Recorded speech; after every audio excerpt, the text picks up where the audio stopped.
Olá pessoal, tudo bem? Bem-vindos ao nosso canal ABC da Farmacologia. Meu nome é Edson Negreiros e hoje vamos tratar do tema rinite alérgica, tratamento farmacológico. Nós sabemos que cerca de 30% da população tem ou terá alguma manifestação relacionada com a rinite alérgica. Por ser uma patologia com grande incidência no nosso meio, nós resolvemos fazer este vídeo para que você possa entender quais são ou qual é o arsenal terapêutico utilizado no tratamento. Lembrando que esta videoaula foi baseada em consenso da Sociedade Brasileira de Otorrinolaringologia. Na descrição do vídeo, eu coloco o link para você, caso queira, acessar o trabalho relacionado com este consenso do tratamento. Ok? Vamos lá então?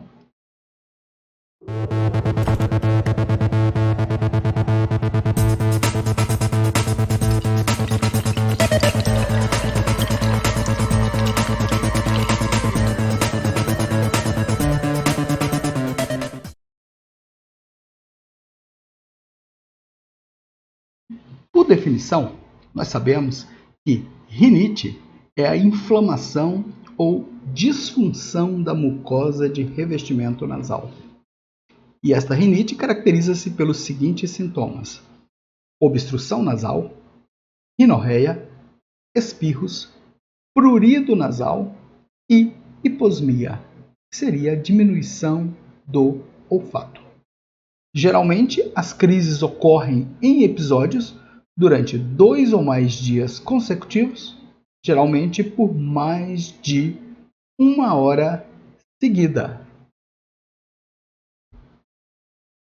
A classificação da rinite alérgica. A rinite pode ser classificada em intermitente e persistente. Nós falamos em rinite intermitente quando os sintomas ocorrem durante 1 a 4 dias por semana e que duram menos de 4 semanas. Falamos em persistente quando esses sintomas ocorrem por mais de 4 dias por semana, com duração de mais de 4 semanas. Tanto a rinite intermitente quanto a persistente pode ser classificada em leve e moderada grave. Falamos em rinite leve quando o sono é normal, as atividades diárias são normais e os sintomas, quando ocorrem, não alteram a rotina diária do indivíduo. Já na moderada grave, o paciente geralmente tem distúrbio do sono, interferência com as atividades diárias, tais como esporte, trabalho, recreação, e ele tem presença de sintomas incômodos, como espirros frequentes, rinorreia, coriza, etc. Qual que é o tratamento? Bom, inicialmente sempre higiene do ambiente em que o paciente viva. O que seria isso? A não exposição a substâncias alergênicas, tentativa de ficar distante de substâncias que possam produzir alergia, limpeza do local em que ele viva. Educação do paciente e da família para a doença. O conhecimento da doença é fundamental para o sucesso no tratamento. Uma outra coisa importante é a limpeza da cavidade nasal com solução salina.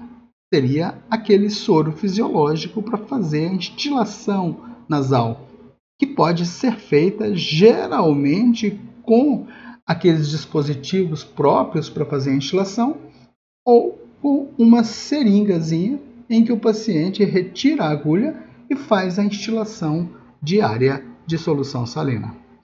E, finalmente, o uso dos medicamentos específicos que passamos a descrever agora. Qual que é o arsenal terapêutico recomendado pela Sociedade Brasileira de Otorrinolaringologia? Antihistamínicos e corticoides intranasais. É esta a recomendação. O uso de descongestionantes nasais, se feito, deve ser feito por pouquíssimos dias. Não deve ser incentivado, porque, inclusive, os descongestionantes nasais podem produzir rinite. Antihistamínicos são considerados os medicamentos de primeira linha no tratamento da rinite alérgica, sobretudo aqueles de segunda geração ou não clássicos. Estes atuam sobre o receptor H1 da histamina, aliviam de forma eficaz os sintomas da fase imediata da rinite alérgica, tais como prurido nasal, espirros, rinorreia e os sintomas oculares associados. Esses sintomas oculares associados são geralmente a coceira nos olhos e o vermelhidão dos olhos. Por serem menos lipofílicos e terem baixa passagem pela barreira hematoencefálica, essas drogas fixam-se pouco aos receptores H1 cerebrais e, consequentemente, causam menos efeitos adversos sobre o sistema nervoso central, principalmente o efeito da sedação. Estes antihistamínicos de segunda geração têm início de ação rápido e são medicamentos para o uso por tempo variável, geralmente 1 a 4 semanas. Podem também ser usados por tempo um pouco mais prolongado em casos moderado graves. Em virtude de seu excelente perfil de segurança e vantagens terapêuticas, o tratamento da rinite alérgica, neste caso, os antihistamínicos H1 de segunda geração devem sempre ser priorizados em relação àqueles antihistamínicos mais antigos, que produzem muita sonolência. Os antihistamínicos H1 tópicos nasais têm eficácia similar àqueles orais e apresentam uma ligeira vantagem terapêutica de início de ação mais rápido no controle da obstrução nasal. Quem são estes antihistamínicos de segunda geração? Os mais utilizados no Brasil são a cetirizina, que é o Zyrtec, a levocetirizina, que é o Zixen, a loratadina, que é o Claritin, a desloratadina, que é o Desalex, a fenoxifenadina, que é o Allegra, a ebastina, que seria o Ebastel, a epinastina, que seria o Helestat, a rupatidina, que seria o Rupafin. Apenas para citar alguns. Corticoides intranasais. Estes são o tratamento anti-inflamatório de escolha para a rinite alérgica. Melhoram a congestão nasal, melhoram a alteração do olfato, a coriza, os espirros, o prurido nasal, bem como os sintomas oculares associados. Seu uso leva a uma melhoria na qualidade de vida do indivíduo, na qualidade do sono e na concentração diurna. O tratamento com corticoides nasais reduz também o risco de complicações como a rinocinusite e a otite secretora, bem como a asma. Quais são os corticoides intranasais disponíveis no mercado brasileiro?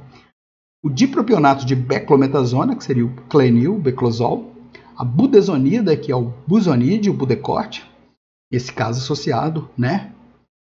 O propionato de fluticasona, que seria o Plurer, o furoato de fluticasona, que seria o Avance, o furoato de mometasona, que seria o Nasonex, e a ciclesonida, que seria o Alvesco. Lembrando que, desses aqui elencados, a fluticasona furoato e a mometasona também furoato são os que são liberados para crianças acima de 2 anos de idade. Os descongestionantes nasais, que não devem ser utilizados com frequência, inclusive em alguns casos são totalmente contraindicados para o tratamento da rinite. Esses descongestionantes nasais são estimulantes adrenérgicos, ou também chamados de adrenomiméticos, se você preferir, simpatomiméticos, cuja ação principal é a vasoconstrição. Eles produzem alívio rápido do bloqueio nasal. Então, eles devem ser usados somente em situações de emergência, quando o indivíduo sente a obstrução intensa da cavidade. Não são recomendados para uso em crianças. Devem ser usados no máximo por até 5 a 7 dias, pois o uso prolongado aumenta o risco de rinite medicamentosa, muitas das vezes de difícil resolução. Podem causar efeitos cardiovasculares importantes, principalmente a taquicardia, assim como alterações no sistema nervoso central. O indivíduo pode manifestar alguns episódios de agitação psicomotora. devem ser evitados em idosos em função de uma maior incidência de hipertensão e retenção urinária, bastante comum nesta faixa etária.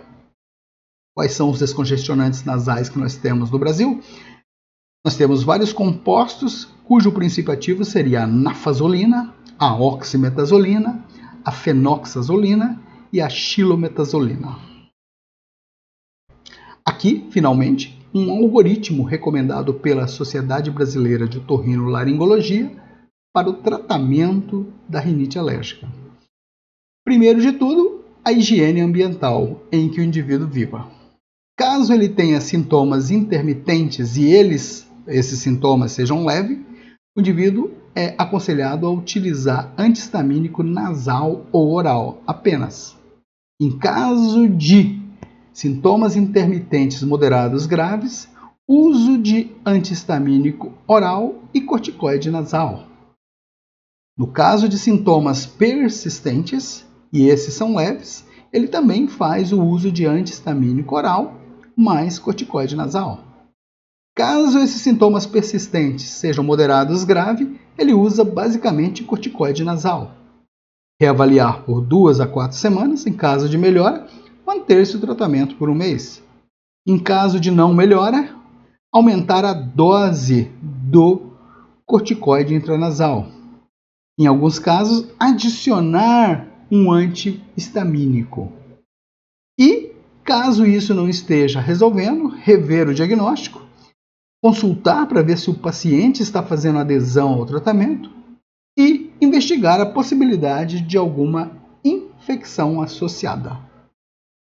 Nós esperamos ter ajudado você nesta fase do estudo e nos colocamos à disposição em nosso canal para que, se dúvidas tiverem, você nos procure.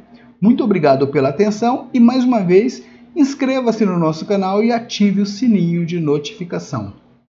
Até a próxima videoaula.